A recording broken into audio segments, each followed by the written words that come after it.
Hey gang, it's JC and this is the Daily Dose for Thursday, August 16th, 2012. A combined venture with Mind Active in beautiful downtown Clayton. We have great television archives up top. We have JC's Eye Candy below. We archive everything. We also update on Facebook. God, I'm on Facebook a couple of times a day sometimes, and I have something good for you. Just check out the Showgram with JC Corcoran. The Showgram with JC Corcoran on Facebook. On Twitter at STL JC Corcoran. And right here, we update every Monday and Thursday at jcontheline.com. And we begin, as we always do, with the results of the Rock and Roll poll. How concerned were you about the Rams' incredibly dismal showing over the weekend? It was pathetic. New head coach, and people went, ugh. And 33% of you said, look, I'm not even expecting anything in terms of measurable results for at least a couple of years. That's 33%. Right behind it, take it easy. First preseason game, starting offense actually looked pretty good. That's 30%. Right behind it at 24% are people who said, yeah, I'm very concerned. It's going to be another long year. 12% said you hate the Rams or hate football. And amazingly, 2% of you out there think the Rams have a good chance to make the playoffs this year. People want to keep going back to 1999 where things just got magically, mysteriously turned around, but they forget that we brought in Marshall Faulk and we brought in this guy by the name of Kurt Warner. And anyway. All right, today's Rock and Roll poll. We had the big Powerball drawing last night. Some guy in Michigan apparently wins the whole thing. Have you, or has anybody you know, ever won more than $1,000 on a state lottery? Okay, because people are winning $2 and $10 and maybe even $100 or $20 or something like that. But have you, or has anybody you've ever known, won more than $1,000 in a state lottery? I, by the way, do know somebody who won a bundle, and I never did find out exactly how much, but that's a story for another time. Please answer down in the corner. We'll have results for you when we come back and update on Monday here in the Daily Dose. So I'm driving along yesterday, and I think to myself, Michael Phelps should have a bumper sticker on his car with one of those 800 numbers that says, how's my diving? Yes, and I know he wasn't a diver, but just enjoy the joke, will you please? Costco. I was just there last night. And by the way, they have the Halloween decorations out. By my count here, we're 2.5 months away from Halloween, but it doesn't matter. And also, I walk in and there's a big display of running gloves. Running gloves. Okay, now every time I've run, unless I trip and fall down, my hands never make contact with anything, so what? All right, never mind. Costco banned the new book by Joan Rivers because on the back flap there was a little profanity.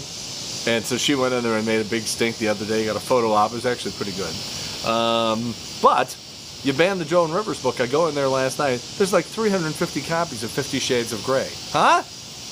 No, that's no double standard. New survey says the average couple has their first kiss after 2 dates. And since the average couple goes on 2 dates a week, which means they kiss really in 1 week. They have sex after 4 dates. That's 2 weeks. After 6 dates, couples introduce each other to their friends, and they introduce each other to their parents after 12 dates. And after 14 dates or 7 weeks, they say, I love you. It's a good way to get in trouble. A new survey ranks the top 3 dating turnoffs, and everything comes out of your mouth. Top 3 turnoffs for women: bad breath, body odor, and smoking. Top 3 turnoffs for men: smoking, nagging, and bad breath. Another new survey says the average hardcore football fan in his or her lifetime spends $90,000 on their favorite team. Of course, Rams fans spend that in 1 year just on therapy.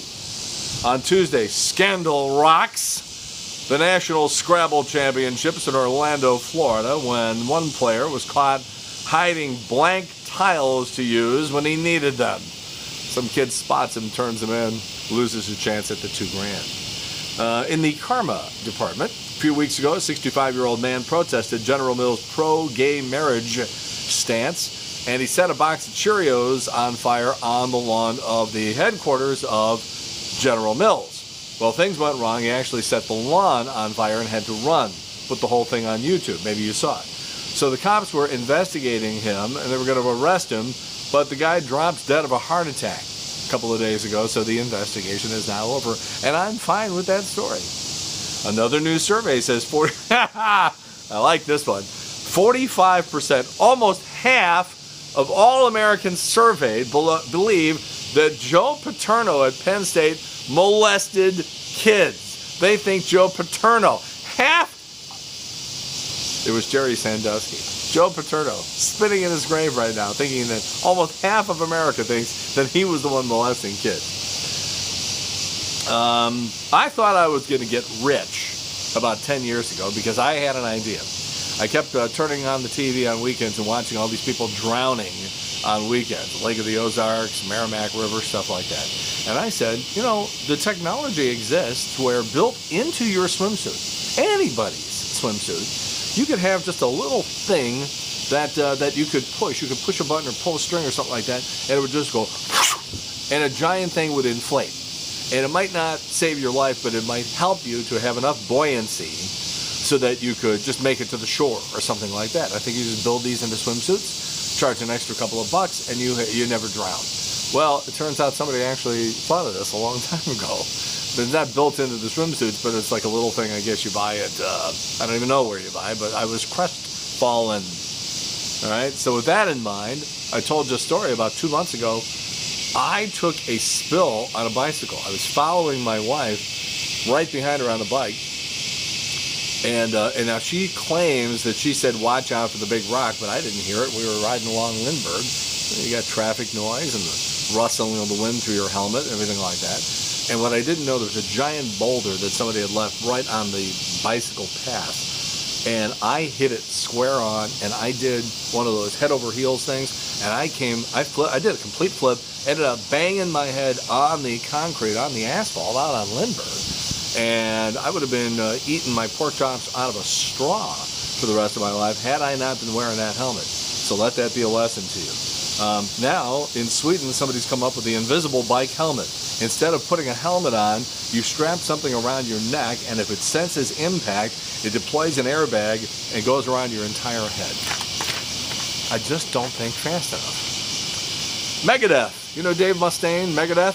Okay. He believes that the President of the United States staged the Aurora, Colorado shootings at the movie theater so that he could help it pass gun control laws.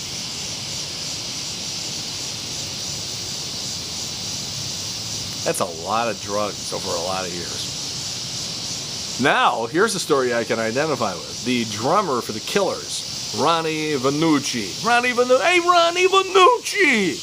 Jr., by the way, accidentally groped the First Lady. That's right. During a trip to the White House, he says, here's his story. I ended up grabbing Michelle Obama's ass. She's a hugger, and she's so unexpectedly tall. We were being introduced. She put her arms around me, and of course, I came around and just got a handful of First Lady ass, basically. This goes back to my Morgan Fairchild story. In the late 80s, I'm doing an interview with Morgan Fairchild, and she had just had one of her many boob jobs and was wearing this knit top, no bra. I do the interview with her for TV. I say, you mind taking a still photograph? No problem. I go stand up next to her. She's so tiny. She was so tiny and so narrow, so thin. I put my arm around her, and my arm went completely around her body and ended up right on her boob. And I just sort of pulled away, and she sort of looked at me like, yeah, it was probably an accident. And we just sort of looked at each other. It's like, okay, you ready for the picture? And I put my arm around her and did it again. There's nothing to say when something like that happens. But it makes for a good story, doesn't it? The bass player for Elton John, Bob Birch, played for Elton John 20 years, was found dead of an apparent suicide. He was 56, and you thought you were sick of hearing Crocodile Rock. The Stones, David Bowie, and the Sex Pistols were among the artists that turned down a chance to perform at the Olympics closing ceremony, just FYI. Believe it or not, 1 in 10 adults still gets their music from cassettes. The most popular ways people get music, radio, followed by iTunes, CDs, YouTube, and Pandora. But for teenagers, #1 way to listen to music, YouTube. It's going to change media. Media is changing very fast. This is changing it even faster. Americans apparently have gotten a lot lazier. New survey of Americans' favorite sexual positions. #1, knocking off the missionary position. At #1 is woman on top, followed by missionary and doggy style. And by the way, you're supposed to outgrow your childhood fear of needles as an adult, but it turns out 1/4 of Americans say they don't even get a flu shot because they're so terrified of needles. And I am too. I hate them. But I just look the other way. I just look the other way. If I'm getting blood samples or getting a shot or something like that, I just look the other way. And eggs used to be considered bad for you. Then they were considered good for you. And now people have found out, researchers have found out that the egg yolk clogs your arteries just as fast as smoking does. In the irony department, the driver of a hearse died in Beverly Hills on Monday while she was taking a dead body to a funeral. And there's a reason people like Morgan Freeman. There's a reason he gets so many voiceover jobs, because 97% of people think he is just wonderful and trustworthy. He's followed by Ron Howard, that guy from the Home Improvement shows, Mike Holmes, former Indianapolis Colts coach Tony Dungy, who works for NBC Sports now, Michael J. Fox, Sandra Bullock, Betty White, James Earl Jones, Tom Hanks, and Mike Rowe. Sandra Bullock, that's the one I don't get, because she's married. She was married to a guy who had Nazi stuff all over the place. And I'm not buying the idea that she was married to a guy and that she didn't know that they had Nazi stuff all over the place. But people just love her because she's Sandra Bullock. Abby Elliott, latest person to leave Saturday Night Live after Kristen Wiig and Andy Samberg, and there's lots of rumors that Jason Sudeikis isn't coming back either. Abby Elliott, of course, the daughter of Chris Elliott, the guy under the seats, one of Letterman's writers. He was in Something About Mary and lots of good movies. He had a TV show on Fox, Get a Life, and of course he was Cabin Boy. And she was just adorable. Oh God, Abby, she's so sweet. She's so cute. She did Zooey Deschanel, Angelina Jolie, Rachel Maddow, Anna Faris, Meryl Streep, and Khloe Kardashian. She's gone. Now, if you're saying, why did she leave? Because some of these other people who leave, they got movie deals. Andy Samberg is doing movies all the time. Kristen Wiig is like one of the hottest things in Hollywood right now. Why would Abby Elliott leave? Well, she was romantically involved with Fred Armisen from Saturday Night Live, and they recently broke up, and I'm guessing that is the reason why, but we may never know. All right, JC's Eye Candy today. You know her from The Daily Show, the great series on HBO, The Newsroom, Aaron Sorkin's work. Oh, man, she's great. Olivia Munn. And I know this is a fake movie trailer, but I like it so much that I really find myself wishing that this thing was real and that there was really a movie coming out called Ghost Tits. All right? This is fantastic. It's great, okay? Olivia Munn in a fake movie trailer called Ghost Tits. Please watch it. Turn your speakers down if you're at work. All right, it has been 76 days since the goons at my former radio station pulled the plug on the show, didn't give me any severance pay. That's a classy move. And 53 days since somebody stuffed a sock in the mouth of Deb Peterson at the Post-Dispatch No More Gossip column. Good things come to those who wait. Please answer our rock and roll poll question. Have you, or is anybody you've ever known, won big money in a state lottery? Please answer in the corner. We update on Mondays and Thursdays right here at jcontheline.com, and we're all over Facebook all the time at The Showgram with J.C. Corcoran. In the meantime, that's it. JC's Daily Dose for Thursday, August 16th, 2012, a combined venture with Mind Active in beautiful downtown Clayton. Thank you very much. In the meantime, we've beaten this one to death. Have a good one. See you later. Bye.